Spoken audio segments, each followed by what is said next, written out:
ఆపేయాలి. మీకు సౌండ్ ఓకేనా? సౌండ్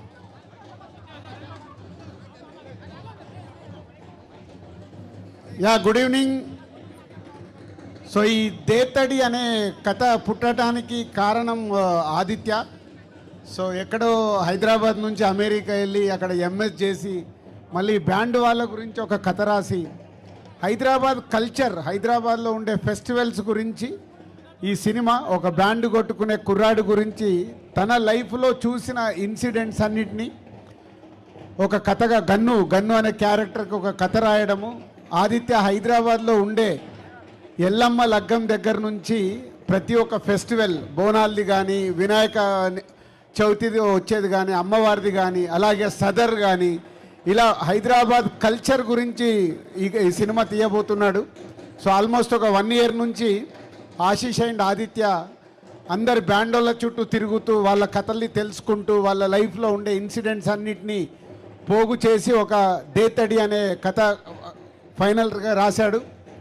సో ఈ ఈవెంట్కి స్పెషల్గా ఆదిత్య అందరి బ్యాండ్, హైదరాబాద్లో ఉన్న బ్యాండ్ కంపెనీస్ అందరి దగ్గరికి వెళ్ళి ఈరోజు 600 మంది ఫ్రీగా వాళ్ళ గురించి సినిమా తీస్తున్నారని తెలిసి ఫ్రీగా వచ్చి ఈరోజు ఈ ఈవెంట్ చేసినందుకు వాళ్ళందరికీ మా తరపున ధన్యవాదాలు. ఆల్ బ్యాండ్ పీపుల్, హైదరాబాద్లో ఉన్న బ్యాండ్ కంపెనీస్ అందరికీ మా ధన్యవాదాలు. అండ్ దేతడి ప్రాసెస్లో ఆశీష్ 1 year నుంచి బ్యాండ్ వాళ్ళ దగ్గరికి వెళ్ళి ఒక్కొక్కటి ఎలా కొట్టాలి, ఏంటి, ఎన్ని బ్యాండ్స్ ఉంటాయి, ఎన్ని రిథమ్స్ ఉంటాయి అన్నీ నేర్చుకొని ఈ సినిమా కోసం రెడీ అయ్యాడు. సో ఈ Dethadi Aditya and Ashish and team చేస్తున్న వాళ్ళ ప్రయత్నానికి ఆల్ ది బెస్ట్ చెప్తూ సినిమా చూసే వరకు మనం వెయిట్ చేయాల్సిందే.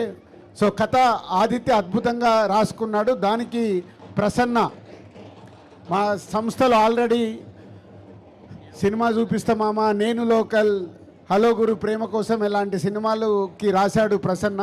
సో ఆదిత్యతో పాటు ప్రసన్న ఈ స్క్రిప్ట్ని ఫుల్ ప్లేట్స్గా తయారు చేసుకొని సో తొందరలోనే హైదరాబాద్ కల్చర్ మీద ప్రపంచానికి ఈ సినిమా చూపించబోతున్నారు team. So all the best Aditya, Prasanna, Ashish and team అందరికీ. అండ్ మ్యూజిక్ ద్వారా కూడా కొత్త జునేద్ అనే మ్యూజిక్ చేస్తున్నాడు. ఇలా ఓల్డ్ టీం ఈ సినిమా గురించి కష్టపడుతున్నారు. సో అల్టిమేట్గా ప్రేక్షకులకు నచ్చేలాగా హైదరాబాద్ కల్చర్ని ప్రపంచానికి చూపించడానికి ప్రయత్నం చేస్తున్న వాళ్ళందరికీ all the best and congratulations.